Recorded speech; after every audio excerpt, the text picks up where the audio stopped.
welcome in First Take on a Wednesday. Thank you so much for hanging with us. Stephen A. Smith, Max Kellerman, I'm Molly Qerim. How you doing? You guys have a nice day off? I was working. Yeah. I was always working. I also had to tape something for the fight game on HBO, and I have 3 children. There are no days off, Molly. All right. Well, we're glad to be back because we got a lot to get into. Let's go. Starting with LeBron James. He's not happy with Phil Jackson after he used the term posse when referring to LeBron's business associates. We will fill you in on that a little later, and please stay tuned for that reaction. But up first, for the last 10 weeks, the Cowboys quarterback situation has been under a microscope, and we've been dissecting whose team it will be moving forward, Dak's or Romo's, with Jerry Jones giving us play-by-play each week. And now we finally heard from Tony Romo. Here's how he's taking it. You see, football is a meritocracy. You aren't handed anything. You earn everything, every single day, over and over again. You have to prove it. That's the way that the NFL, that's the way that football works. A great example of this is Dak Prescott and what he's done. He's earned the right to be our quarterback. As hard as that is for me to say, he's earned that right. He's guided our team to an 8-1 record, and that's hard to do. If you think for a second that I don't want to be out there, then you've probably never felt the pure ecstasy of competing and winning. That hasn't left me. In fact, it may burn more now than ever. I think you all know something magical is happening to our team. I'm not going to allow this situation to negatively affect Dak or this football team by becoming a constant distraction. I think Dak knows that I have his back, and I think I know that he has mine. Ultimately, it's about the team. It's what we've preached our entire lives. Team player right there, Stephen A. Your reaction? Well, listen, I'm watching people be a bit emotional about Tony Romo because obviously we're all touched. This is a guy that obviously had a string of bad luck. You don't wish that on anybody. You want him to be in good health and what have you. You look at Tony Romo and you recognize the fact that timing couldn't be worse because after all the years he's toiled for this team, what they were unable to accomplish in large part due to a suspect defense or what have you. You look at Tony Romo and you say, damn, it's a string of bad luck because now that the Dallas Cowboys look very, very formidable, Super Bowl championship contender formidable, he's not the one at the quarterback position. It would happen to be some dude by the name of Dak Prescott, who's a 4th-round pick, a rookie, who is handling his business. But to me, this I don't know what to call it, Max. I got to admit it. I'm at a loss. Because I saw a press conference there. That seemed to me like the kind of press conference Tom Brady would have. It seemed to me like the kind of press conference Drew Brees would have. It seemed to me like the kind of press conference Big Ben Roethlisberger would have. Do you notice the analogy that I just used? I'm talking Super Bowl champions who was cold as ice, Stephen A. Listen, I'm just calling it like I see it. I'm talking Super Bowl champions who have established their level of greatness and cemented it in such a way that they will be revered, that their jerseys will be hanging from the rafters of some football stadium, that somehow, some way, one day will come where they will be donning a gold jacket and they will move forward. Don't make me do this. That is not what I get from Tony Romo. Hold on, you'll get your chance. Don't make me do this. Listen, you call it the bad guy all you want to. I don't mind wearing the black hat. I'm not talking about that. Let me ask you one question. All I'm saying is, let me ask you one question. I don't mind what before you go ahead. Go ahead. And I'm not saying it's quite equivalent, but it's similar. Hurry up. I'm on a roll. Could Patrick Ewing have given a press conference like that, never won a championship? Yes, I'll explain that. Okay, it's interesting that you bring that up. Let me get back to my point before I was so rudely interrupted. Let me tell you something, Max Kellerman. Tony Romo is a guy that was a damn good quarterback during the regular season. In 10 years, he has 2 playoff victories. I mean, it's unbelievable. You have to understand, and allow me to use this analogy. You know, when Friends was on the air, and my man Cedric the Entertainer pointed out, oh, we're going to miss Friends. It's about 90 days away before the Friends comes to an end. Oh, we're going to miss it. The next thing I know, one of my favorite all-time comedies was Martin, from Martin Lawrence. One day he was on the air, next day he was gone. Okay? But I love both of them. But Friends, we've got, it's 90 90 days until the end of Friends. As long as Larry David's still making Curb Your Enthusiasm, I'm all right. Or Curb Your Enthusiasm. There you go. They're all solid. All of this stuff. Oh, when they're going, we're alerted 2 months in advance. Hold on. Martin was gone, and bam, where the hell he gone? Wait, Good Times went off the air. That was a big deal. Excuse me. JJ became a famous artist. Who doesn't miss Gina? Right. But the point that I'm trying to make to you is this. We did all of that, okay? But Tony Romo is up there with this press conference. First of all, what the hell do you need to read a speech for? Yo, going in front of the camera. Look, I want to be... Stephen A., not everybody's you, though, because you get on people when they write speeches that it's phony and it's scripted, so not everybody can... You're a wordsmith, can articulate themselves from the heart. Sometimes they prefer to write it out. With all due respect, you know. Molly Wood, you're assuming, because that's not where I'm going in terms of the wordsmith. What I'm saying is, what the hell is a speech necessary for at all? Excuse me, I'm on the bench. I was injured. I'm coming back. This brother's rolling. Look, y'all, I'm going to be in uniform. I'll be ready to go, but he's obviously balling, so we got to go with this. Period. What's all of this? Let me read this speech. I'm not going to take questions. Hold on, y'all. He's saying goodbye to being the starting quarterback for the Cowboys. 14 years with the team. It's football. The fact of the matter is, one play this weekend could cause Dak Prescott the starting job. One play. He could get injured. He could get injured. He could mess up. Anything could happen. Stop all of this. I want to address your Romo stuff. My only point is this. This is my last point. Tony Romo is a damn good quarterback. Tony Romo is no champion. This is not a funeral. We don't know what's going to happen with Dak Prescott over the next 7, 8 games. All of this stuff that we saw yesterday, to me, relatively unnecessary. Really, I really mean that. I really do. Look, I really do. Yeah, unbelievable. I'm not even going to start with what I was going to say. I'll get to that in a second. First, I want to address your Romo point. Why is he up there having a press conference in the middle of an NFL season, a successful season? He's not a Super Bowl champion. Tony Romo has unquestionably established himself as minimum an excellent quarterback. He is during the regular season. He is one of the better quarterbacks of his during era. the regular season. Excellent. During the regular season. Would I take him over Roethlisberger or Brady or Breeze? No. No, let me interrupt you now. Although if he played half his games in a dome, maybe. In New Orleans, regular season. Say it. Regular season. Yes, regular season. Thank you. Yes. Go ahead. Now, he has a tremendous number of opportunities in the postseason, certainly not as many as Brady, for example, but I'm not claiming he's Tom Brady. No, but he's an excellent quarterback. Now, why should he have to give a special statement? This is the Dallas Cowboys. This is not some nondescript team. The Dallas Cowboys are one of the major brands in American entertainment. Forget about sports. In American entertainment. That's right. You can give me that look. You know it's true.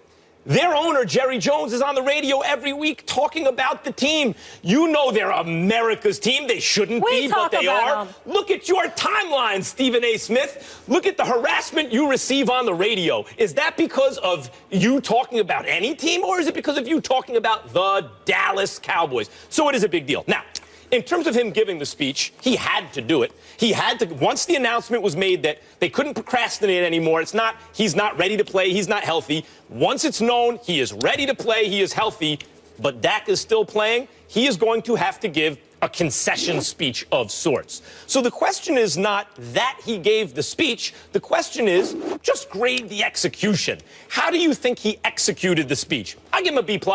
It wasn't overly emotional. He didn't articulate it beautifully, but I thought it was relatively, to borrow your phrase, heartfelt.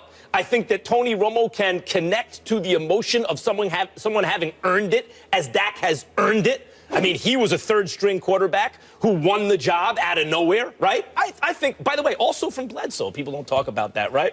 Poor Bledsoe. First Brady and then Romo. But he can connect to the emotion of earning it. And when he uses the word meritocracy, which is a big buzzword in sports nowadays, it especially applies to the NFL. There is no sport, because of the fewer guaranteed contracts and et cetera, and full contact sport, there is no sport that is more meritocratic than the NFL. Well, let me stop you right there. First of all, meritocratic. I haven't used that word in quite a long time. I appreciate that. Let me get my dictionary. I don't need it, though, because I understand that word. Secondly, I just want to say, dear Abby, welcome to the show. I didn't know dear Abby was visiting the show. We getting all sentimental today. I didn't know this, Molly. I didn't know this, Max. I had no clue. I didn't know that we were getting all of that sentimental He was about the transparent. Cowboys. He was vulnerable. Go ahead, give it to me. Go ahead, finish. He was. Man, I want to hear from you. Go ahead, Molly. He was. Go He's ahead. 36 years old. Okay. This man has to start over. We talk about this team every single day. If he didn't address it in front of the media, we'd continue to dissect it, and he'd be a distraction. Okay. He was classy. Okay. How can you rip this man for that? Hold on. First of all, it tugged at your heart a little. Stop lying. First of all, I'm not ripping him. I'm stating a point of fact. This is football. We got 8 weeks. One play in a preseason game is why Dak Prescott's starting. We got 8 weeks to go. What you tripping for? Anything could happen. That's number one. Number two, Tony Romo was injured. He didn't get outplayed. He didn't get outperformed. He got hurt. Yep. And this dude got hot. So my point to you is this. It is entirely plausible that now that 8-9 weeks have kicked in, Dak Prescott can be one bad start away from Jerry Jones. Let me finish. Not one. From Jerry Jones. Okay, fine. What I'm saying is I believe he could be one start away from Jerry Jones. Like, oh, damn, what are we doing here? All I'm saying is that anything could happen. So if you're Tony Romo, I'm saying, what's the speech for? It was a little premature. It's not just premature, but dare I say, hold it. Dare I say dramatic? I mean, he put me to shame. I thought I was doing well at General Hospital. I mean, I ain't got nothing on Tony Romo right now. And I'm not saying he's acting per se because I believe his emotions were genuine. I'm just talking about, my God, the tissue and the crocodile tears when he was fighting back. For what? Crocodile tears. Look, y'all. You're so unbelievable. You're the drama king. For what? I can't. Listen, that's why I'm acting like y'all know I'm telling the truth. Look, y'all, what for what? I'll tell you for what. For what? I will tell you for what. He could be starting in 2 weeks. No, he lost his job to injury, and he has not been able to stay healthy in recent seasons. So for Tony Romo, as opposed to, say, Kurt Warner, when Mark Bulger won the job by winning 8 straight to start the season, Tony Romo wound up on the Giants. He was used as a tackling dummy to protect Eli Manning behind a bad offensive line, but he still had something. He wound up in Arizona in the Super Bowl. Tony Romo, on some level, knows that his injury will not allow him to remain a starting quarterback in the NFL. Pause. You. By the way, he's talking about me not sentimental. Him with the black suit on and all of this other stuff. This is Midnight Blue. Looking like you're ready to go to a funeral. Midnight Blue. Tony Romo affect you, huh? Here's the deal. Funeral of your argument. Could y'all do me a favor? Could you play that sound? Because that was just one piece of sound. Listen to this from Tony Romo. Take it away, y'all. Take it away. Watch this, Max. Seasons are fleeting. Games become more precious. Chances for success diminish. Your potential successor has arrived, injured 2 years in a row, and now in the mid-30s. The press is whispering. Everyone has doubts. You've spent your career working to get here. Now we have to start all over. You almost feel like an outsider. The coaches are sympathetic, but they still have to coach, and you're not there. It's a dark place. Probably the darkest it's ever been.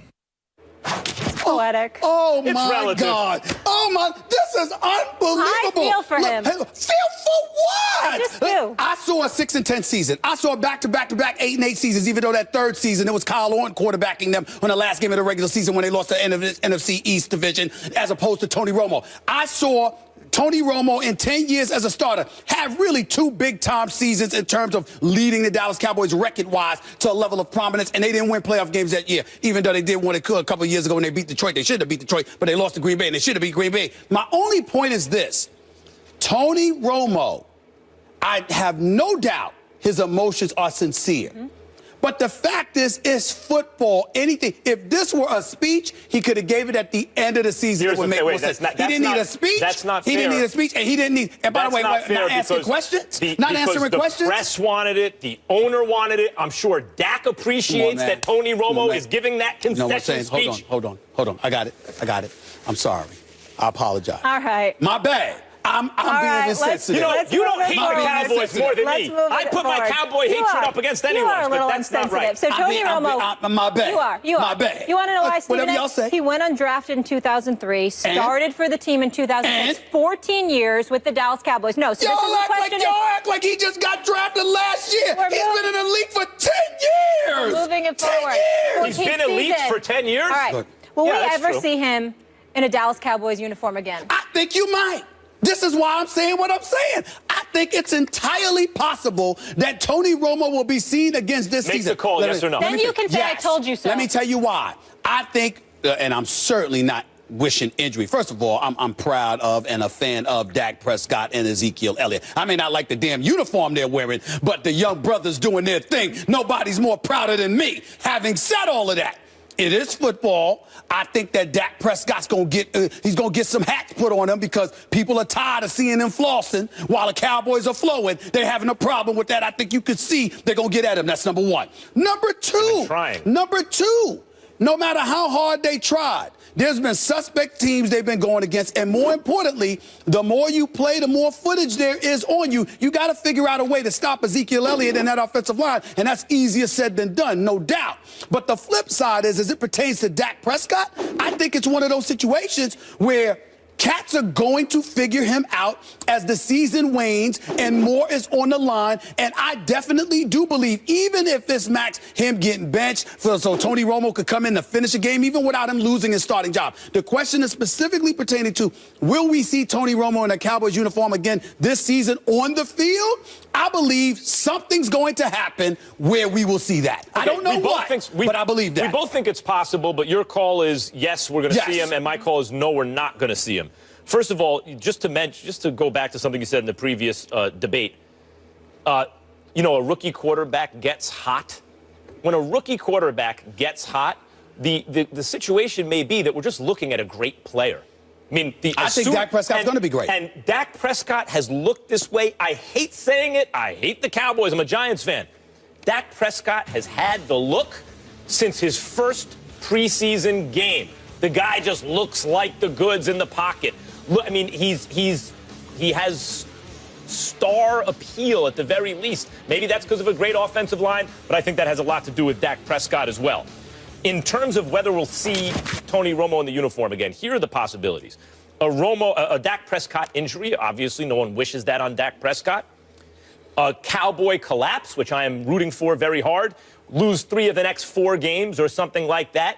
Let the Giants pick up a game on them before Week 13, and the Giants beat them head-to-head in Week 13, and Dak has played poorly in at least 2 of those games between now and then. And maybe then all of a sudden Romo has his job back. But barring something like that, which is less likely than more likely, the only other way I can see is if late in the season, let's say there are 2 games left and the Cowboys have a 3-game lead, at some point, do you want to risk Dak Prescott in those games? And might they want to keep Romo sharp in the event that something does happen to Dak in the playoffs?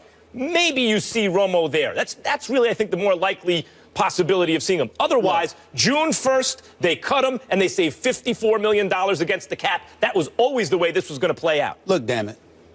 If somebody asks me if Max Kellerman is going to wear a black suit, I'm going to say yes. I ain't going to go to the litany of reasons as to why that is. It is what it is. Just blue today. It was black the other day, gray the other day. Right. That's what you going to wear. That's right. So I'm not going to sit up there and give you a multitude of maybes and possibilities as to why. If somebody tell me that Molly Wood is going to be dressed in a black dress today, but tomorrow she going to be rocking a fly pantsuit or whatever, I'm going to say, oh, yeah.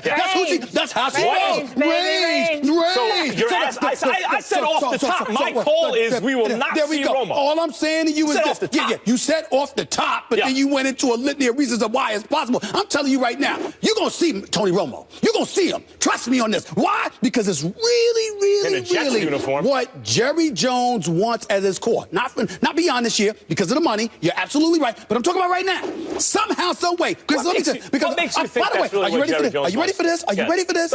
The Dallas Cowboys are winning, right? But I got news for you. Tony Romo, if for no other reason because of the haphazard roller coaster tendencies that he has, makes him more box office than Dak. And let me tell you something. If Jerry Jones could win while at the same time getting his adopted son, because we all know that his last name should be Jones. Tony Jones. That should be Tony Jones. By the way, that was a character from General Hospital years and years ago. But I digress. My point is, Tony Jones. That's what his name should be. I ask again, Stephen A. I think we need to put going to play. We need to just clarify something. What? I asked the other week, but I think people should hear it again. When you are that definitive about something, for example, Jerry Jones wants it to be Tony Romo. Yes. Generally, if you're talking about I've been NBA, told that. right, I've been told that. I've been told that, but it's from people who believe it per se. Only Jerry Jones truly knows. I'm telling you what I personally believe. I personally believe Jerry Jones knows Dak Prescott is the future. He is ecstatic to have Dak Prescott. He's going to love on Dak Prescott, there's no doubt. But if Jerry Jones, and I've been told this, I have been told this, and I believe it wholeheartedly, if Jerry Jones could have his way, somehow, some way, they would win while Dak and Tony Romo found a way to shine in the process, because he desperately wants Tony Romo to get a piece of this joy. Joy he thinks he's going to have. They will fall. That's fair. They will crumble. They will not win the Super Bowl. I can promise you that, okay? But if Jerry Jones had his way, and they were going to ascend to the promised land, but are you he would want Tony Romo there. Are you suggesting that he would use the influence and the power he has as owner to push it in that direction? No. In that case, he's just wishing like a fan would wish. Exactly. Yeah, Okay. Now, but that's where his heart is. But he will flex his muscle if Dak struggles. Yep. Keep that in mind. Keep that in mind. We'll leave it there. I feel for Tony Romo, but it's hard not to root for Dak. When you hear Dak's story, it's hard not to root for him as well. But you yes, feel I for do. Romo. I do. Very classy, I appreciate vulnerable, you. transparent. This man has no feelings. You know what? You know what? I'm not a stone cold killer like you. No. I'm not that way. You have touched me, Molly. I mean, you have touched my sensitive side. Maybe I was a bit cruel to Tony Romo. I can't imagine it. I can't imagine it. But it is what it is. Actor? Huh? Aren't you a soap opera actor? Well, it's Brick on General Hospital. Yeah. It's Brick on General Hospital. But we all know I ain't acting when I'm doing First Take, baby. We That's know what that. I feel. And But Brick is showing back up on General Hospital in the near future. My man Maurice Bernard, Sonny Corinthos, he's doing it up right now. Can't he's wait. doing it up. Can't wait. We're just getting started here, though, on First right. Take. We have more hot takes to get into. I can't wait to hear what you guys have to say about this. LeBron James not too happy with Phil Jackson right now, so much so that he said he's lost all respect for him. Check out a little preview of what he said. We'll discuss it all after the break. Stay with us. I had nothing but respect for him as a coach, for what he was able to do, obviously, at the helm of one of my favorite player of all time, MJ, and also been there growing up and watching with the Lakers, but I got nothing for him. You said you had respect for him up until... First Take is brought to you by Audi and the $4.99 DQ Chicken Strip Basket at participating locations. Oh, Phil Jackson, he's never been shy around a microphone, and he had some words that LeBron James found very offensive and inaccurate. The Zen Master characterized James' business associates as a posse in a recent interview with our Jackie McMullen. Here's the quote from Phil. It had to hurt when they lost LeBron. That was definitely a slap in the face, but there were a lot of little things that came out of that. When LeBron was playing with the Heat, they went to Cleveland, and he wanted to spend the night. They don't do overnights. Teams just don't. So now Spoelstra has to text Riley and say, what do I do in this situation? And Pat, who has Iron Fist rules, answers, you are on the plane. You are with this team. You can't hold up the whole team because you and your mom and your posse want to spend an extra night in Cleveland. LeBron, how do you feel about Phil's comments? To use that label, and if you go and read the definition of what the word posse is, it's not what I've built over my career. It's not what I stand for. It's not what my family stands for. And I believe the only reason he used that word because we see young African Americans trying to make a difference. We see the success that we had, but then there's always someone that lets you know how far we still have to go as African Americans. You know, and I just don't believe that Phil Jackson would have used that same term if he was doing business with someone else. You know, and working with another team, or if he was working with anybody in sports that was owning a team that wasn't African American and they had a group of guys around him that he didn't agree with what they did, I don't think he would have called him a posse. I had nothing but respect for him as a coach, for what he was able to do, obviously, at the helm of one of my favorite player of all time, MJ, and also been there growing up and watching with the Lakers, but I got nothing for him. You said you had respect for him up until... Yeah. Stephen A., talk to me. First of all, LeBron James is 1,000% correct. He said he had respect for Phil Jackson. Evidently, he's lost it. Phil Jackson deserves a diminished level of respect this morning. Let's be clear. Phil Jackson is not a racist. Let's get that out the way. MJ would attest to that. Kobe Bryant would attest to that. Shaquille O'Neal would attest to that, et cetera, et cetera. He's no bigot. He's as progressive as they come. But Phil Jackson needs to appreciate the fact that at least when the word bigotry comes up, he did come across as a bit that way. Because we saw our president-elect, whether it was at a restaurant or wherever he was, with a bunch of people the other day. They weren't called the posse. I certainly haven't heard Phil Jackson alluding to anybody, any white ball players as having a posse. When Rachel Nichols, he did an exceptional job of highlighting and articulating on Twitter what Phil had written in his book. Amen. He alluded to what he thought LeBron was, but he also said, we shall see. Well, what have we seen since Phil wrote that book? We've seen LeBron capture 3 championships. We've seen him go to 3 consecutive NBA finals. We see himself in peak condition. We see him going out there, despite being the richest player in the NBA, playing like he's broke. We see a 31-year-old individual who has rebuilt downtown Cleveland, not once, but twice, whose philanthropy can't be questioned, who's facilitating thousands of kids receiving an education and beyond because of the millions upon millions of dollars he, through his foundation, have poured into those efforts. This man is the quintessential iconic sports role model that we have seen maybe ever. And for Phil Jackson to talk about him and a crew of individuals the way that they do, I take offense to that. Let me be very, very clear. LeBron is another player to me, as great as he is. In terms of personal relationships, I'm tight with many, many other players, more so than I am with LeBron James. But I respect the hell out of him as a man, as a brother, as an athlete, as a superstar. And the profound respect that I have for him is equal to that I have of his boys. I know Rich Paul. I know Maverick Carter. I know his boy Randy. Good brothers who work their tails off, who take offense to this kind of label because they understood the importance at a very, very early period that you can't be about being a hanger-on. LeBron James ain't about that. He wants to give you an opportunity, but it's up to you to kick the door down and to elevate yourself to another level. They have done that in their respective chosen fields. They should be commended for it. And for Phil, Max, to allude to that, to them in that way, was highly, highly disrespectful, especially since it's nothing that he's ever said about MJ. It's nothing that he ever said about Kobe. Why on earth would you try to say it about LeBron James? I don't blame LeBron James for being offended. Neither do I, but I'm going to defend Phil Jackson a little bit here. And I realize when a white dude on TV defends the white coach who says something racially insensitive about the black player, it can easily be perceived as, of course, because, you know, if you didn't live through the struggle, or if you don't live through the struggle, you don't identify with it, and you're going to try to brush it off as not a big deal.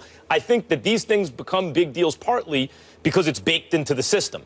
So LeBron James uses this moment as a teaching moment.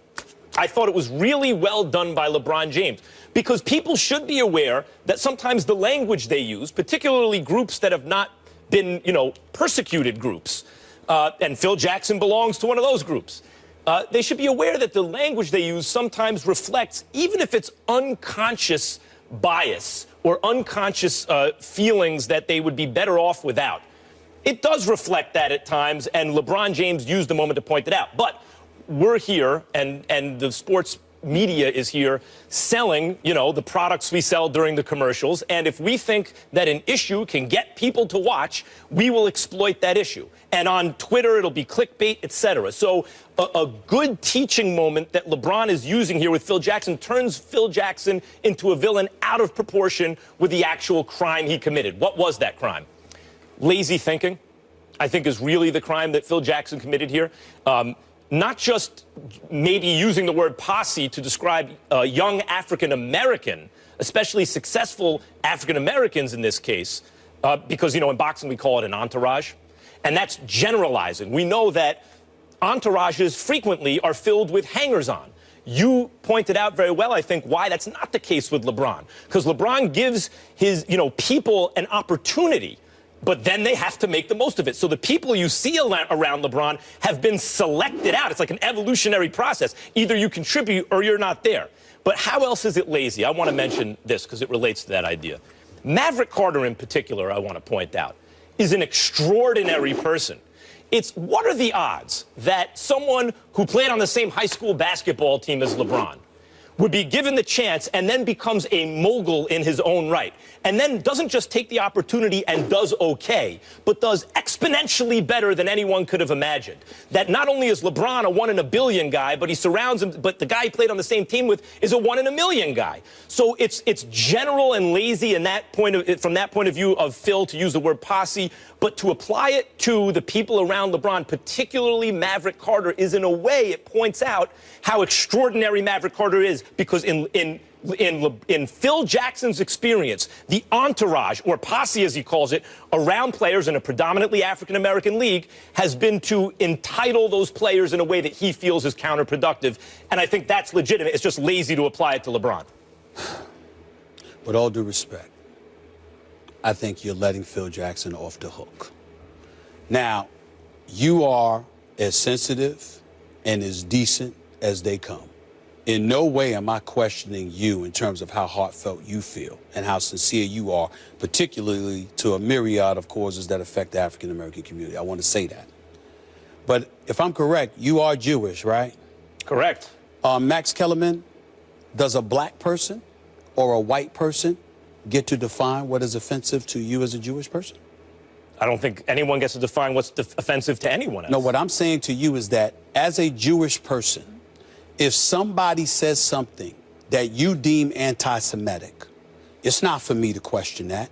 It's for me to be informed by someone who is Jewish, enlightened, and then as a result, I'm able to say, okay, you would know, I wouldn't, because I'm not Jewish. I'm saying here, LeBron James is the black man. Okay, he is the one that is standing front and center, feeling the words that Phil Jackson said. Now, you got to understand something, Max Kellerman, because it's very, very important here. Black folks in America, let's be very, very clear. On many, many occasions, we feel undervalued, underestimated, marginalized. My man Joe Madison was talking about that this morning on Sirius XM on Urban View. Those are three things that black folks not only feel consistently, but religiously and methodically go about their lives of working against. I am saying to you, Max Kellerman, Phil Jackson, who has 11 championships, riding the coattails of Michael Jordan. Let's call it what it is. Phil Jackson didn't invent the triangle. That was Tex Winter. He riding the coattails of Michael Jordan with Scottie Pippen and Dennis Rodman, riding the coattails of Shaquille O'Neal and Kobe Bryant, okay? Phil Jackson has 11 rings, all right? Because of African Americans, he coached. I ain't even bring up the ones he played with in New York City in 1973, the last time the Knicks won a championship. Okay, this man has been around enough black people. He has been sensitive enough to his credit to enough black causes. This man is well read.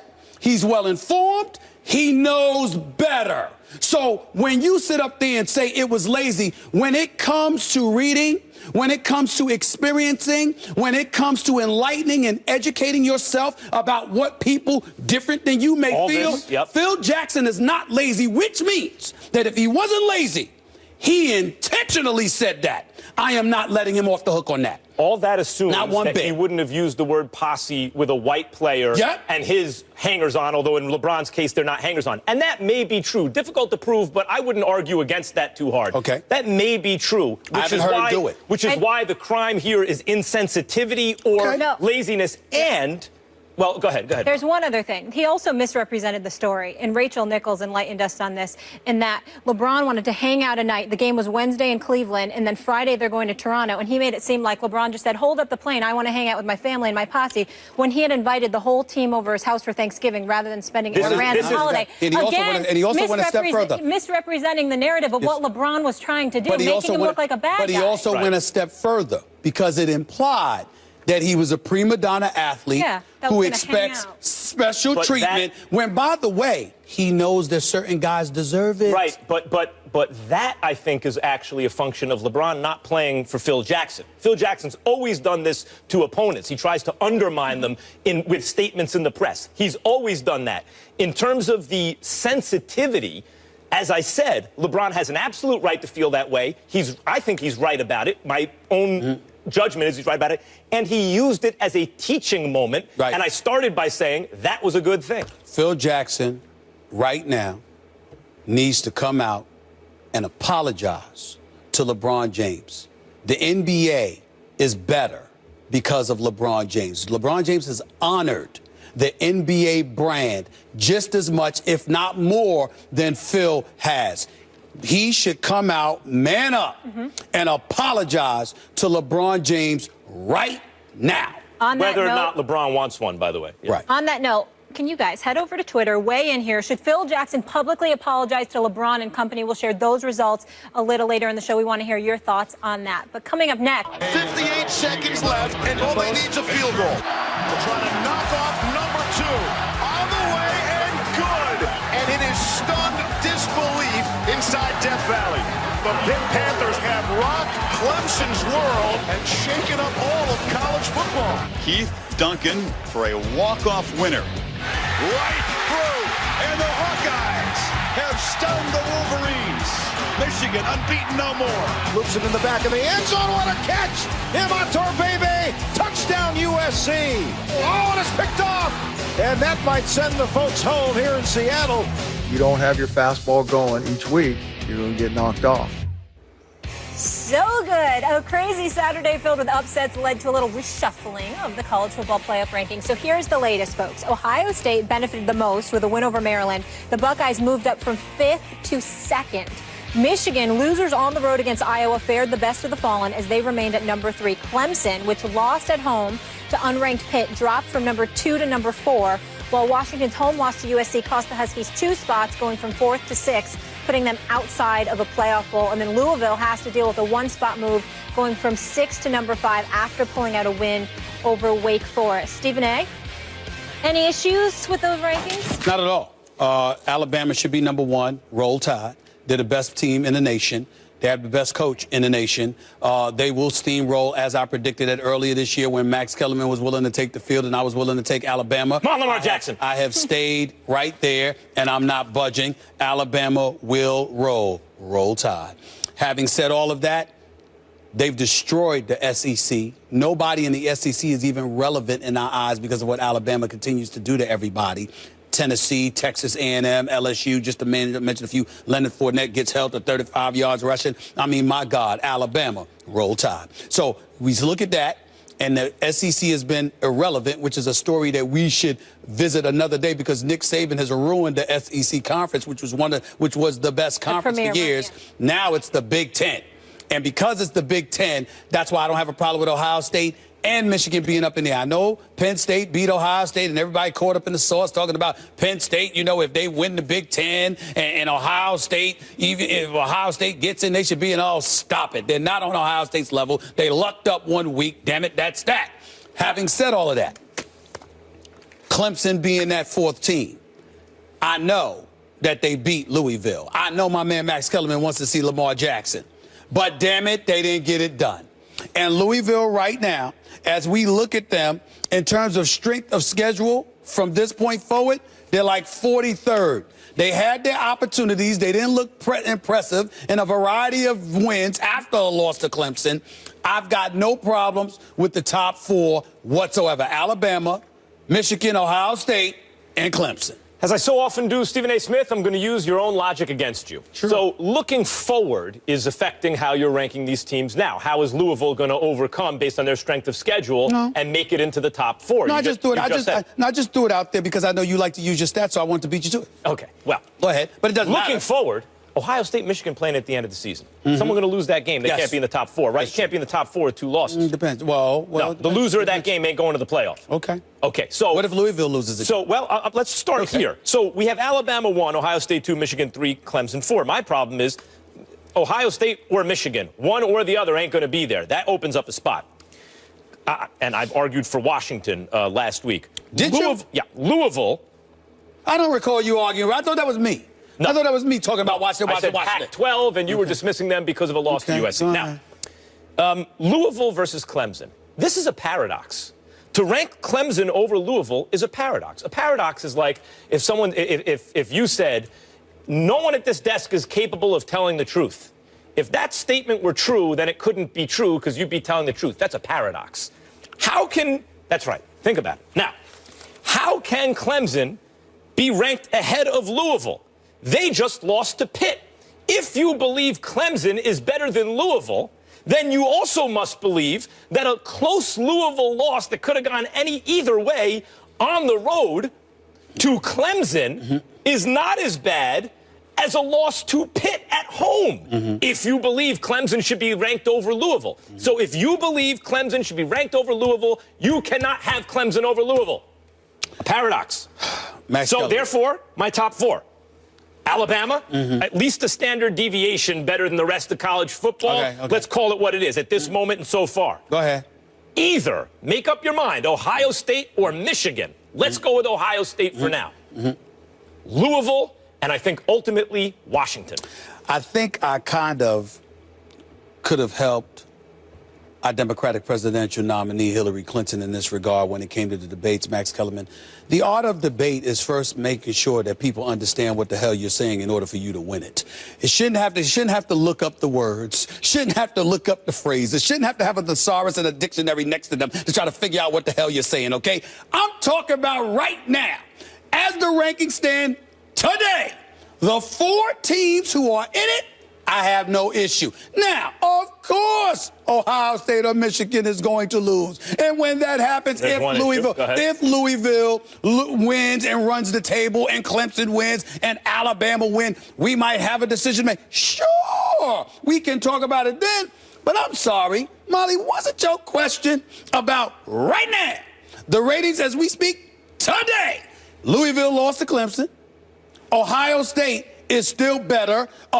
Michigan State is still perceived as being better. Clemson lost to Pitt at home. Excuse me. But Clemson beat Louisville. That's what I'm saying. But by your own logic, that should make if you like Clemson so much, that's a better loss than losing at home to Pitt. What I'm saying to you is that Clemson beat Louisville. So Clemson should certainly be in ahead of Louisville. Come to me in a couple of weeks when Ohio State and Michigan play one another. Let's see how they look. Let's see how Louisville. What if Louisville goes out and looks like straight garbage, even in a win? But Michigan and Ohio State is a nail biter with some bogus call from an official or something like that. Clemson should be ahead of Louisville, right? Yes. Okay. Is it better? What's a better loss? If you lose to Clemson on the road or Pitt at home? What's a better loss? If you lose to Clemson on the road or Pitt at home? There's a worse loss for Clemson to lose to Pitt at home. I understand that. Good. But what I'm saying, they each have one loss, correct? What I'm saying to you is this. I am not. In the case of Clemson and Louisville, I don't believe Penn State is on Ohio State's level. I just think they looked up that week. But in the case of Clemson andOuisville, I think they're relatively even, but Clemson beat them. I'm giving their victory over Louisville more of an edge. I can be arbitrary like that. Kids. Yeah, we got to look it up. Someone who does two things. Word of the day. I have it right here for you. I appreciate Use that. it in a sentence later. Listen. We're all expanding our vocabulary. Nobody exemplifies the word paradox more than my man Spock Kellerman. Nobody. I never had the opportunity for Ivy League education, so I appreciate it rubbing off. Coming up, Stephen A., you always say no one loves Tony Romo more than Jerry Jones. Well, Jerry, was he being a little insensitive yesterday when discussing Tony Romo's paycheck as a backup? Take a listen. We'll react after the break. I've paid a lot of money for a backup quarterback, as you well know.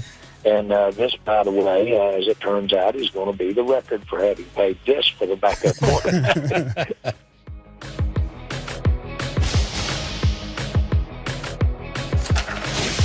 And don't miss this, folks. It's coming down to the wire soon. Your chance to enter the First Take Your Take viewer contest. You can win a chance to debate Stephen A. and Max right here on national TV in our Bristol, Connecticut studios. Go to firsttakeyourtake.com. Upload a 1-minute video with your best original sports debate, content, flavor. Bring it. Keep it clean. 2 winners will be selected by our show staff. Get to work. We could see you taking on these two. Here's a few of our latest submissions.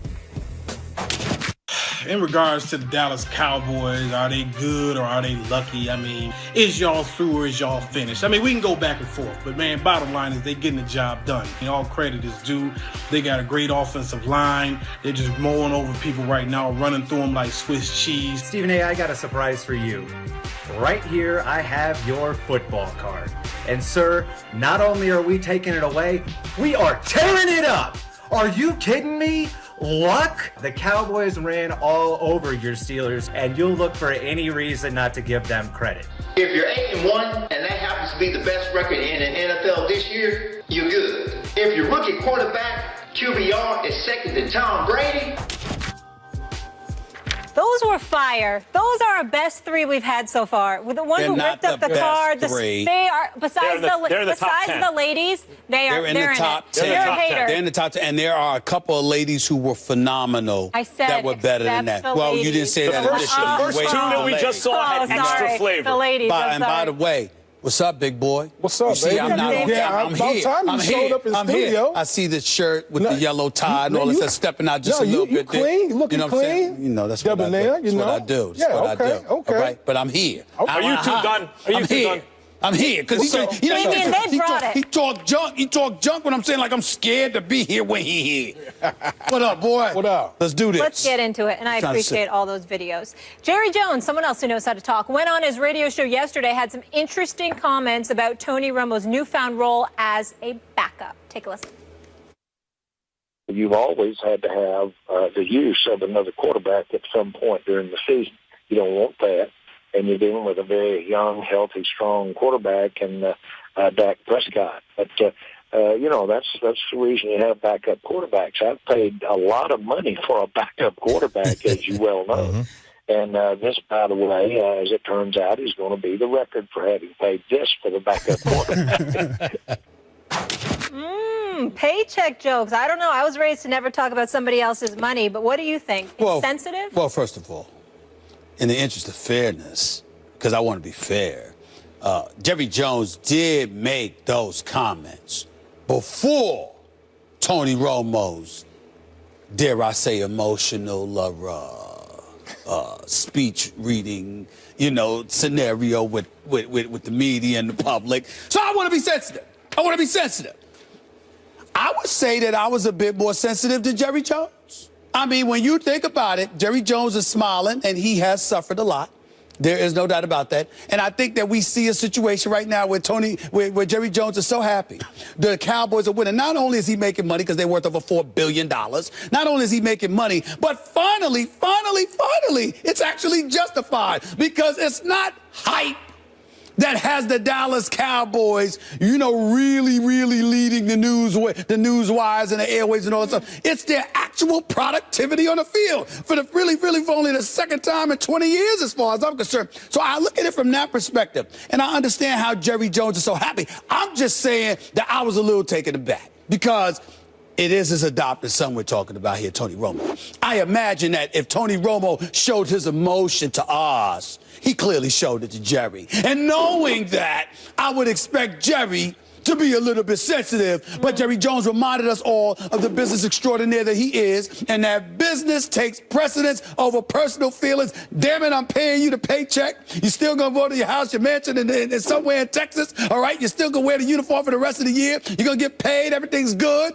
But damn it, I'm moving on. That's what Jerry Jones is basically saying, and I understand. Stephen A., Molly, Damian, I think Jerry Jones has handled this situation perfectly from the get-go. He made a calculation, which was, look, I'd love for the Cowboys to be like 8-1 by the time Tony Romo comes back. Probably not going to happen. Let me support Tony Romo because we're going to need him eventually. When he gets healthy, it's going to be his team again. But you know what? If we are like 8-1, that's a good problem to have. May I have the problem, please, that I have to sit there looking like a little bit of a hypocrite about, like coming back off my Tony Romo comments and now throwing my support off Dak. Like, may I please have those problems, oh football gods? And he got them. I mean, it was unlikely. I don't care how good you are. It's unlikely that any team is ever 8-1, after 9 games. But there they are. So he supported Romo the whole time. Then they even kind of delayed. Is Romo healthy? Is he? Oh, my Dak Prescott's hurt. His Dak Prescott keeps acting up. And eventually it's like, look, the guy is ready to play. He's practicing. He's throwing the ball well, everything. Is he gonna play or not? And when it was time to cross that bridge, Jerry Jones is like, well, I guess I got the problem I wanted. Nope, he ain't playing because that's not how it works in the NFL. If you're 8-1 and the kid's playing well, he will continue to play. I don't know how much better Jerry Jones could have played this whole thing. Well, first of all, good morning, everybody. Good morning. Didn't I tell you last week? I told you last week about how this Cowboys situation. You swore up and down on the camera last week. Jerry Jones can't help himself. He's going to put Tony Romo back in there. And look what's happening. Look what's happening. Jerry Jones got it made right now. Got Dak Prescott. Yeah. We can go back and check the tape because you were the main one talking about, Jerry Jones can't help himself, and he's going to throw Tony Romo back in the mix. And look what's happening now. But when we talk about this Cowboys situation, I had a similar situation in New England. Okay. When Tom Brady, when Drew Bledsoe got hurt against the Jets, Tom Brady comes in. Obviously, the whole situation played itself out. And guess what? Tom Brady got hurt in the AFC Championship game against the Pittsburgh Steelers. And who came in to save the day? Drew Bledsoe. So that's why this whole situation is beautiful, because anyone who's watched the Dallas Cowboys over the years, especially the past couple of years when Tony Romo's been hurt, they've just been abominable at the quarterback position. They haven't been able to do what a backup quarterback is supposed to do, and that's hold down the fort until the starter gets back. So if you're Jerry Jones right now, you got your feet kicked up, you drinking lemonade, knowing that I got a rookie baller right now, a fourth-round draft pick, I believe, that's carried this team to 8-1, that's playing at an elite level, and my backup is an elite quarterback that can hold it down. He addressed me, man. They can hold it down.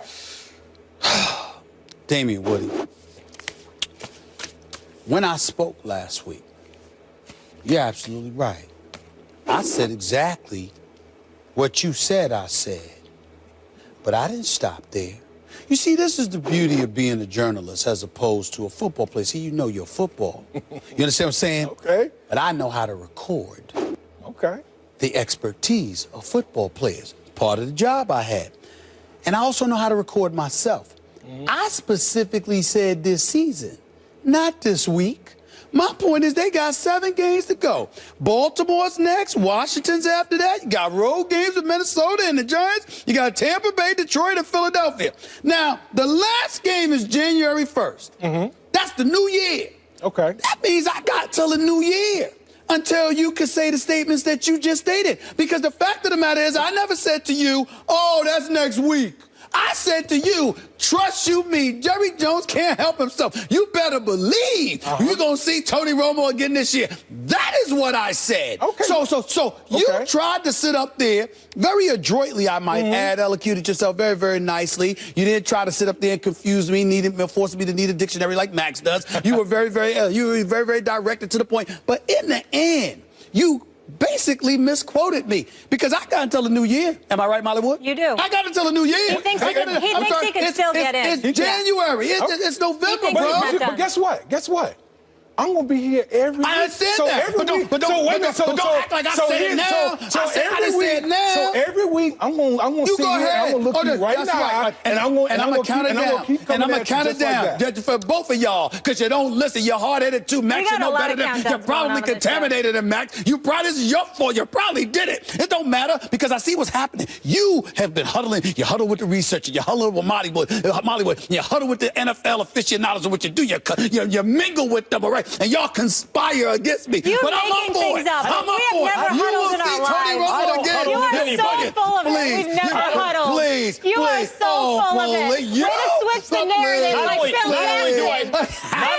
Not only do I not huddle with anyone, but I would like a recount of that election the other day when you won 51-49. I believe I won the popular vote. That's beside the point. Don't matter. I got electorals. I want to just say that I'm glad that you, Damian Woody, and Jerry Jones, who obviously watches First Take, and everyone else in the world has finally come around to my way of thinking. What I said weeks and weeks and weeks ago is the issue for the Dallas Cowboys was last year and has been in recent years the lack of a real backup quarterback. And what Dak Prescott means for them is they finally found their backup quarterback. The only thing that's throwing people is it's not the guy they thought it would be. The backup is Romo. Not going to be next year because he's owed too much money to save the money on the salary cap when they cut him in June, which will surely happen. But until then, they got a guy sitting on the bench where if the starter gets hurt or collapses in terms of productivity, they can bring a guy in off the bench and succeed. And just because his identity is different than you thought it was, just because it's Tony Romo who's the backup, don't let that throw you. I've been saying this for weeks, and I'm glad that you and Jerry Jones and others are coming around to my way of thinking. What? Go ahead, man. I'm going to give you the last word, maybe. Hurry up. I'm just glad. It's really about time that you guys start listening to me because I come on the show and I preach the football gospel on the show. But y'all been resisting what I've been trying to say, what I've been trying to tell you. Because I don't trust you. Thank you for the good word. I don't trust you. But you know what? I'll be honest with you. I heard from Max, I think it was like last week or 2 weeks ago, when you basically said what I said. So I'm like, okay, now outrageous. I know we vibing. Yeah. Now I'm starting to get it from you. So now you're starting to understand. I've been messing with you for years, and I'm going to keep messing with you. I ain't going to never stop. That's number one. Number two, here's the deal. In the end, while we on the subject, you see, the problem is you a problem. Because you have changed your stripes. You know, you sliding over to the Cowboys. You're a former Patriot. Do you know this man said Tom Brady's going to fall off a cliff 14 months from now? Do you realize that? 14 months from now. He said Tom Brady's going to fall off a cliff. He's going to literally be garbage in 14 months. That's what he says. And you find yourself agreeing with him and siding about the Cowboys? You should be ashamed of yourself. You should be ashamed of yourself. There's no agreeing when you making the initial points. You guys are following. Let's admit this. He has a wealth of football information. There's no two ways about that. Yes, he gave us the good word. Spot Kellerman, we appreciate your adage. All right. Thank you. Oh, we good? Thank you, Damian.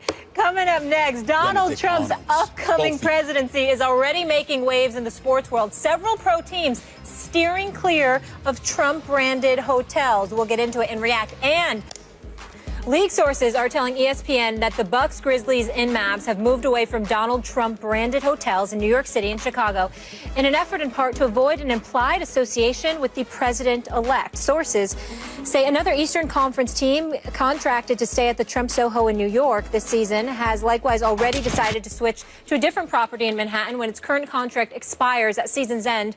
While 7 other teams told ESPN that they still are scheduled to stay at Trump-branded properties this season. Stephen A? I'm not surprised. Milwaukee Bucks, Jason Kidd is your coach. Memphis Grizzlies, they got my man Fizdale, who's a new coach, assistant in Miami, from a former assistant in Miami. Great guy. Rooting for him. Think he's going to do an outstanding job as a coach. And, of course, the Dallas Mavericks are owned by Mark Cuban. And one of the most conscientious human beings that I've come to know over the years is a guy by the name of Rick Carlisle. Very tight with Tony Robbins, by the way. Not surprised at it at all. But let me say this, and I'll be the first to admit that this may be somewhat controversial and all of this other stuff, but I'm just going to say it. Okay. Doesn't mean much to me. The fact of the matter is that Donald Trump ran for election for 18 months. There was nothing that he said in the last week before he won the presidency, you understand, that alarmed you, that didn't alarm you or shouldn't have alarmed you the 15 to 16 months prior. You understand? Where was all the activity then? Where was all the uproar then? And that's something that I think is incredibly important. Now, I'm not going to get on the air and denigrate our president-elect. He's our president. That's what it is. It is what it is. Everybody else can do that. That's fine. What I pay attention to is what we're doing as a community. I've spoken about Colin Kaepernick and how hypocritical and now useless I think he is because after all of that noise he made, he didn't vote. Mike Evans, who I like, plays for the Tampa Bay Buccaneers. It would have been nice had he voted, considering the protest that he wanted to make after Trump was elected. But you didn't activate yourself in the election as our president. We'll get into that more a little bit later. We'll get into that a little bit later. So that definitely is true as well. But I bring all of that up because it's important to point out 43% of eligible voters elected not to vote. About 2 million less African Americans voted for Hillary Clinton than voted for Barack Obama, which means that Pennsylvania, Florida, Wisconsin may have been won had they activated themselves in that election. Immigrants, both legal and illegal, have been raving and roaring about Donald Trump, okay? But he got 29% of the vote. So I'm sitting there, I'm going like this, something's wrong here. And when I see the noise that people are making right now, it's typical to me. Too little, too late. There are a lot of things that, now maybe the NBA season wasn't going on at that time, but it was going on last year when some of that rhetoric was going on. It was going on last year. They played, didn't say a word.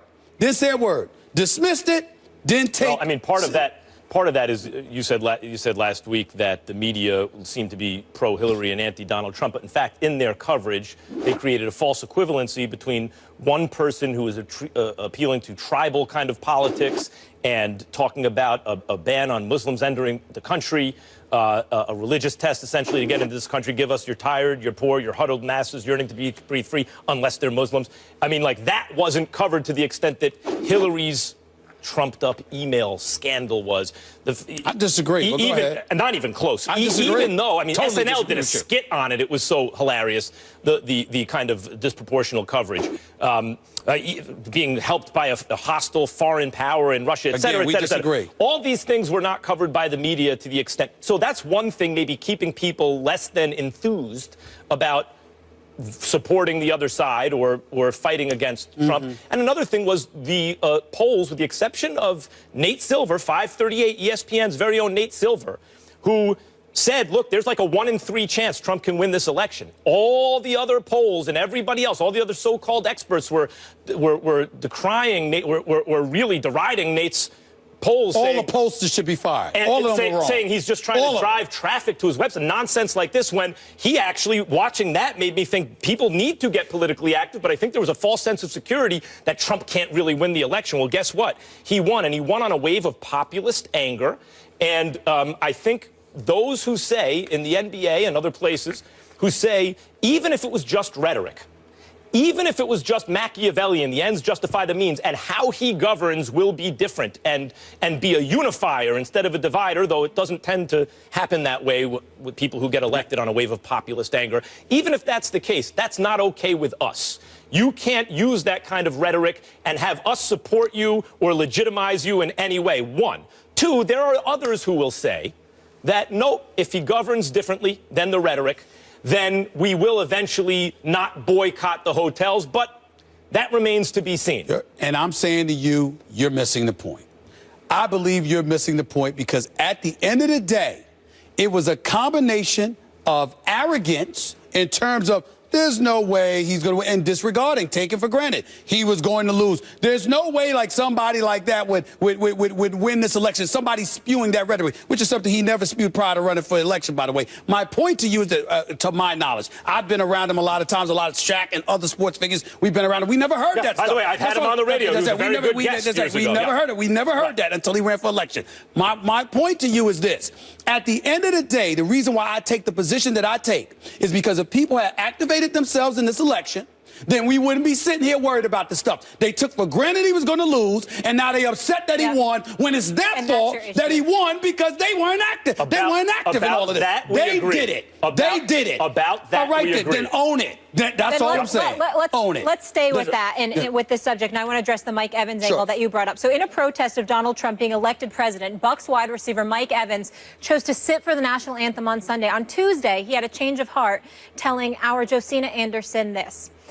I want to start by apologizing to all the U.S. military members, their families, and the fans who I offended by my actions on Sunday. It was never my intention, as I have tremendous respect for the men and women who serve our country. I have very strong emotions regarding some of the many issues that exist in our society today.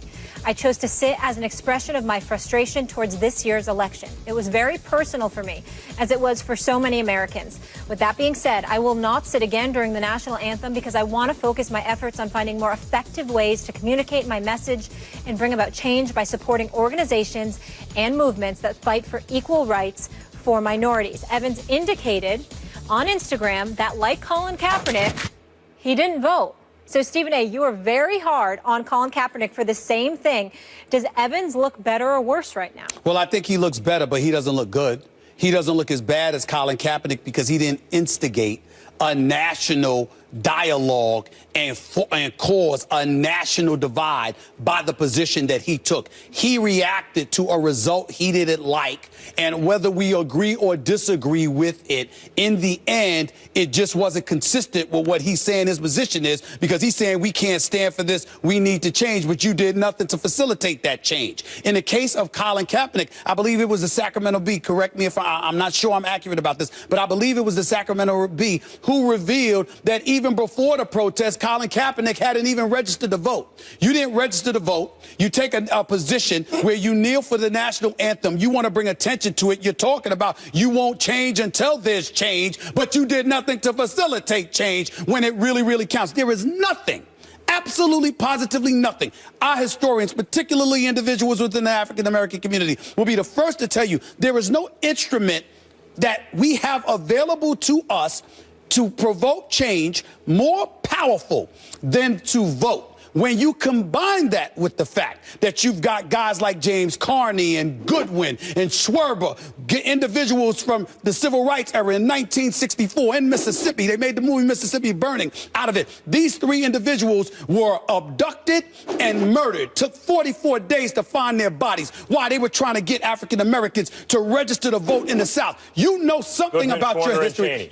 That's right. You know something about your history, and you turn around and you ignore all of that, and you slap historians in the face like that by not electing to vote and then going to announce to the world that you don't vote. That is shameful. It's unforgivable. But Mike Evans did not do that. No, but Mike Evans looks worse than Kaepernick. Okay, how? Because Kaepernick's position to me seems naive. The idea that there's an equivalency between candidates and it wouldn't have an effect on black or brown lives that he claims matter is, to me, naive and misinformed, maybe is a better way to say it. But Mike Evans looks worse here because at least Kaepernick was consistent. Even as pressure came, he stuck to his guns. Now, he eventually went from sitting to kneeling after a discussion, with a member of the armed services who wanted to appeal to his sense of patriotism, if not nationalism. Hey, people are going to misinterpret this as you're saying something against the military. Kaepernick said, okay, let's come to a compromise where my conscience is okay, but I'm not offending people as much. I don't see that as the same kind of backing down as Mike Evans here. Let's look at this. Mike Evans didn't vote. He is a public figure in a swing state. In fact, more than anything, that swung the election, Florida. He votes in Texas, a red state, but he's a public figure in a swing state who doesn't vote and now makes it public that he didn't vote. Afterward. Yeah, afterward, that's true. Still, it's apathetic. He stands up for his principles at first, not in a general way. He's protesting Trump specifically. Right. And the message there is, I'm not going to allow this kind of behavior that we saw in the election and the kind of things that Trump said be normalized in American life because a lot of people voted for him. I'm going to stand up to that. Well, good for you. That's standing up for you. Oh, wait, there's a little bit of pressure. There's a little bit of backlash. Okay, I'll sit back down again. That looks doubly bad because he doesn't vote, public figure in a swing state, votes in a red state, so maybe it remains red because people like him who feel that way aren't voting, and then backs down as soon as there's a little pressure. He backed down. It wasn't that he backed down, in my opinion, because of the pressure. He backed down because he realized how hypocritical his position looked because he hadn't voted and he was doing more harm than good to the very cause he was addressing. That's realizing the error of your ways and standing down. In the case of, and not only that, especially when your protest is of a specific individual and the rhetoric that he was spewing, that's entirely different. In the case of Colin Kaepernick, you essentially indicted a nation. You talked about the United States of America. You had a problem with what this country stands for, what it is about. You questioned whether or not it was living up to the values it spews, and then turned around and confessed that even though you felt that way and took that position,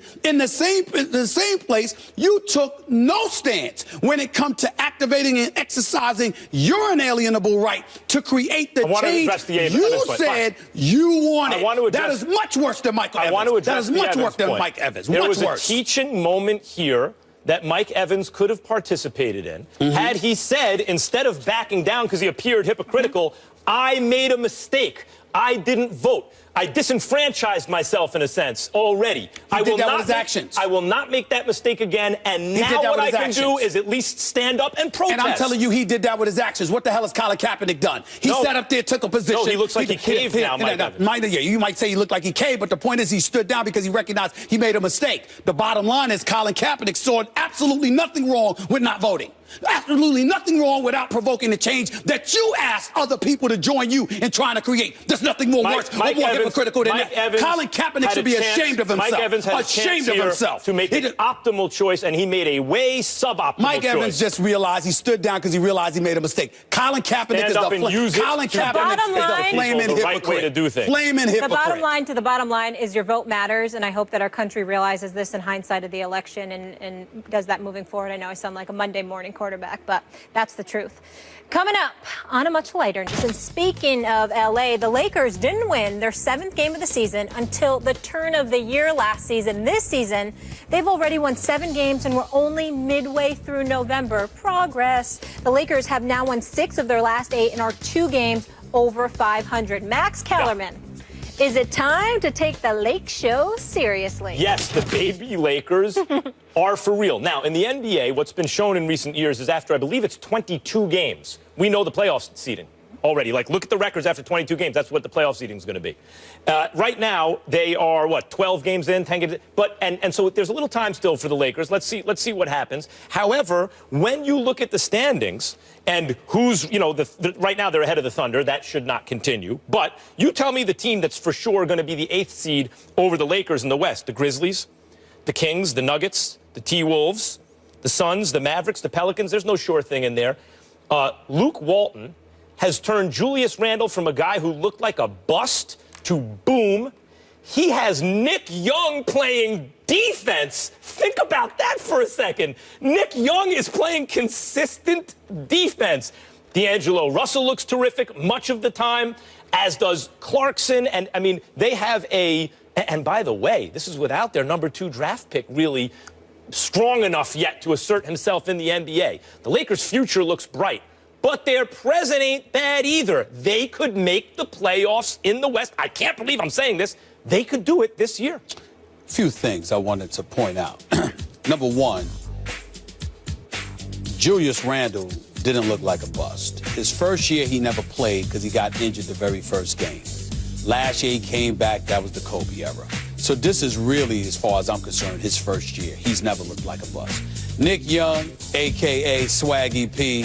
But when you get yourself dimed out, caught in certain situations, and your heart gets a little broke, you kind of tend to prioritize. So he's not as distracted, per se, this year as he may have been in years past. That's something we have to take into consideration. That may have been facilitating his growth as a player on both ends of the floor. I'll tell you where it will shock you, and stop the presses right here. I alluded to this weeks ago, and I will say it again. First of all, I will be at the Lakers Spurs Friday night. I'll be interested to see that game. It's going to be a big test for them, no doubt about it. I want to sit there, and I promised I was going to lay off Jim Buss. I've been very nice to that man, all right, since this season, because I'm fond of his hiring of Luke Walton.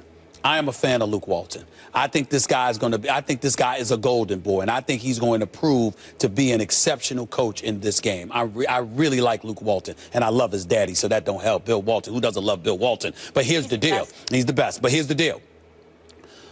Luke Walton does have a 29th ranked defense, who's second to last in field goal percentage allowed, or third worst, rather, second to last in field goal percentage allowed, 3-point shooting rather allowed, and what have you. We got to pay attention to that. 5 of the next 6 games are going to tell me what I need to know about the Los Angeles Lakers, albeit this early. It's because 82-game schedule. You got the Spurs, you got the Bulls, you got 2 games, you got Oklahoma City, you got 2 games against the Golden State Warriors, who you shellacked by 20. They will remember this. And keep in mind that this is the same Lakers squad that just got blown out by Minnesota and gave up 47 to Andrew Wiggins. So let's not forget that here. We like what we're seeing from the Lakers, but it's essentially a byproduct based off of what we've seen from them the last 2 years, which was horrendous. So because of that, anything they give us that's relatively decent is something we're going to be happy about. That's what we're looking at right now. You're right. The next half dozen games, we'll see what they're made of. They started the season, they've already beaten the Warriors this year. That's what I There's said. some quality wins and some quality losses. That was the second back-to-back. Remember, the Warriors played the night before. Still the Oklahoma Warriors. City. I'm just Still saying. The Warriors. They beat the Hawks. Right. They beat the Rockets. That's 8-2 team, 6-4 team. That's right. They have some quality wins. Yeah. Even in their losses, they have usually been competitive and decided in the fourth quarter. The Lakers have come a long way. Now, the T-Wolves on paper look more talented, sure. But I want to talk about Julius Randle for a second. You said he never looked like a bust. I think he did. Not in terms of his skills. You could see he had skills. He could handle the ball for a big-ish guy, etc. But the way he was applying his skills made me wonder, watching him, last year especially, because he was hurt the year before, made me wonder, is he actually going to be a good NBA player, or is he going to be a player who looks good and puts up numbers but doesn't help you win? Yeah, but he is a good NBA player. But I'm saying what you're wondering about, you can't ignore the fact that he was coming off an injury. And because he was coming off that injury, they say it takes a year or so. So he may have been playing the way that he was playing to compensate for whatever he was physically however he physically felt he was lacking because he was coming off that injury. But also keep in mind, we have to wait and see because, again, this schedule that you've got coming up, if Luke Walton, you know, let me tell you what Luke Walton deserved the biggest credit for? Jordan Clarkson and Louis Williams off the bench. Because you got the smart second plugs. unit's as good as their first I'm unit. just saying, you got guys coming off the bench with firepower. That, to me, getting Swaggy P in the starting lineup, but getting them coming off the bench is big. Randall, by the way, just because you can dribble doesn't mean you always should. Now he's taking it off the glass, pushing it, and getting rid of the ball. I'm a fan of Luke Randall. Walton has them playing well, I'm a fan of Randall. Randall can play. Baby Lakers bringing the Lake Show back slowly but surely. And Cam Newton, he's bringing the dab back. So on Sunday, he's now suggesting the lack of celebrations could be hurting the league's TV ratings. So should the league allow the players to have a little more fun? And do we want the dab back? That's next. I really can't talk on their ratings, but in some way, shape, form, or fashion, we are entertainers of who we are. And our influence ranks second to none in at this time of the year.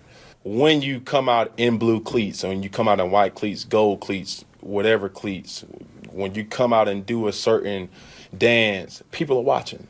The league has to understand it's entertaining for people to see that.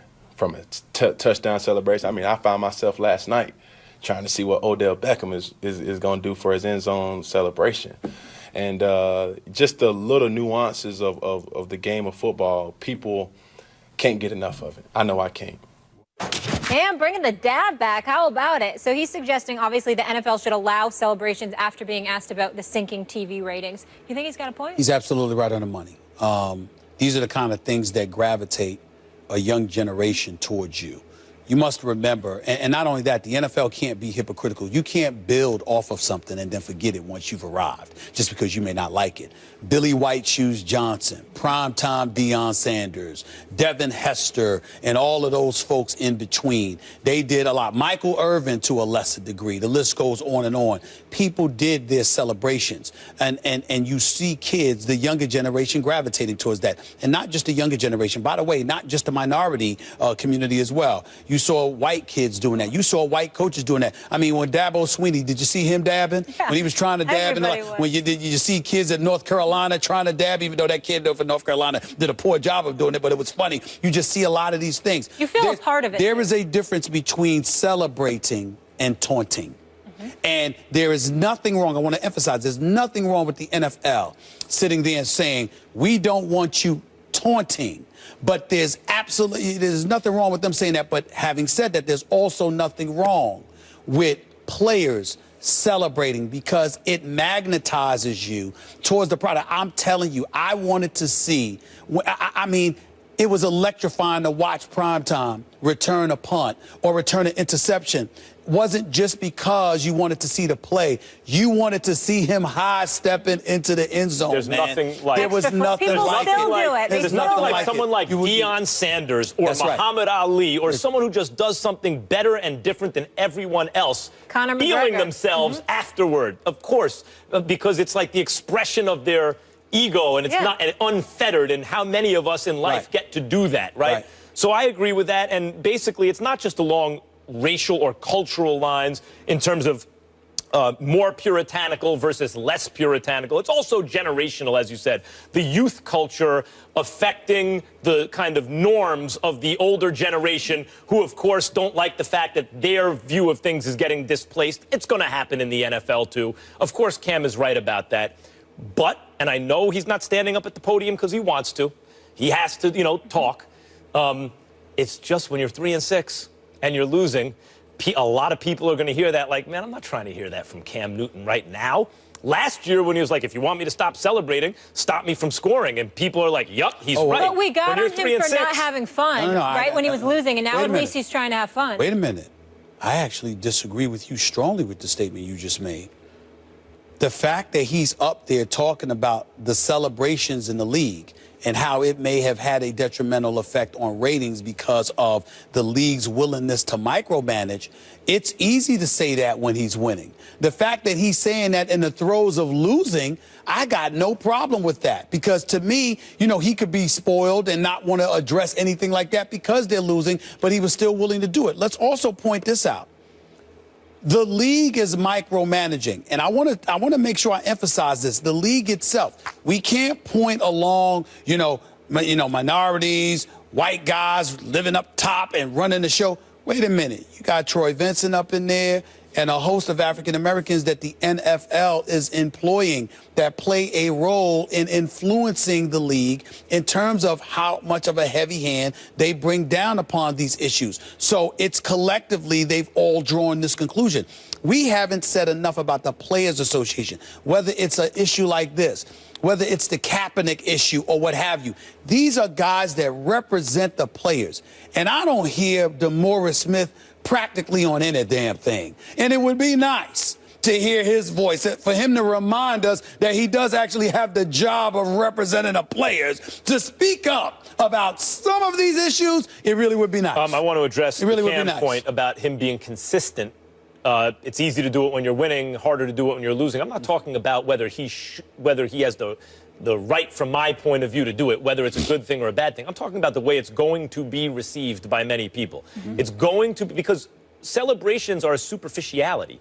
They are the packaging that it's wrapped in. And while that's important, coming from a guy who's 3-6, when he makes the point about the kind of superficial stuff, it will resonate with many people like, look, deliver the goods. Don't worry about the superficialities of it all. I think that's the way it will be received by many. That's fair. But the thing I took away, this kid's 27 years old, and he's saying, I can't wait to see what Odell Beckham's doing. So what are he's got a lot on his plate. What are other 20-somethings saying? They want to see it. They want to see the flavor. It annoyed folks when T.O. celebrated.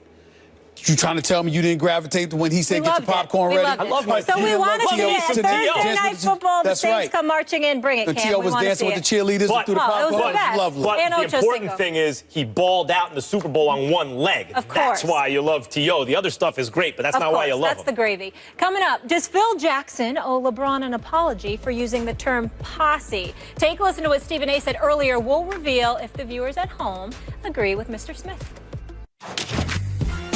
First Take is brought to you by Burger King. Now get 3 large pancakes for only 89 cents, only at Burger King. And Geico. 15 minutes could save you 15% or more on car insurance. 1 week left, folks. Send them in. Go to firstTakeYourTake.com, upload a 1-minute video, your best debate. 2 winners will be selected by our show staff next Wednesday, and you could be here in Bristol taking on Stephen A. and Max. Here's the latest videos. Will the Cavs beat the Warriors in the 2017 NBA Finals rematch? The answer is YES. And yes, I did just spell it out. And folks are going to say, well, what about Kevin Durant? Man, Kevin just going to be happy to be there. I mean, Kevin going to be so confused how he even made it to the NBA Finals, he might even walk in the game one wearing a Thunder jersey. I believe it was Shakespeare who said, all the world's a stage and all the men and women are merely players. They have their exits and their entrances. Right now, that one man that is being looked at is none other than LeBron James. Right now, Cleveland is looking at him as the savior of their sports world. As long as LBJ is in the NBA, KD's rings will be MIA. So, in the words of the great Stephen A. Smith, stop being. That was smooth. That was smooth. I that loved last one was all smooth. today's. The one in the middle lost me when he said Shakespeare. He had flavor, too. He lost me. He lost me drew there. Max in. He lost me there. They He all lost me did. there. They all did. They were all good, though. All right, Stephen A., you wanted to clarify something earlier on the Phil Jackson topic. Yes, I did. The VP of player personnel for the New York Knicks is an individual by the name of Clarence Gaines Jr. Phil Jackson retweeted a tweet he sent out at 9:47 this morning, 13 minutes before First Take came on the air. It said, Posse Foundation is a worthy and positive organization. In other words, the word posse is positive. I have no doubt that Clarence Gaines Jr., obviously somebody that's watching First Take, because Clarence Gaines Jr., for those of you who don't know, is the son of my former coach at Winston-Salem State University, the legendary Clarence Big House Gaines, who I love dearly. Let me say this. It's about who interprets the message and who the message was intended for. It's not for Phil Jackson to say it's positive or not. It's for LeBron James to do so. It's also about his intention, even if it was insensitive. And as many people have DM'd me and texted me throughout the show have pointed out, in the 80s and 90s, posse was, like you mentioned, clique. Yep. Posse was used interchangeably like clique or crew, and it may just be a case of Phil Jackson Who's being sliding old. in your DMs? Once again, the black dude here on this show, Okay. posse is fine when we talking amongst ourselves. When somebody else is calling our group a posse, we interpret it as being something entirely different. Clique? How's clique? That's better. Real quick. So earlier in the show, we heard Stephen A. say that Phil Jackson owes LeBron an apology. So we asked you guys to weigh in at home. Here's the results. 52% do not agree with you, Mr. Smith, and think that he doesn't need to apologize. Well, they're wrong.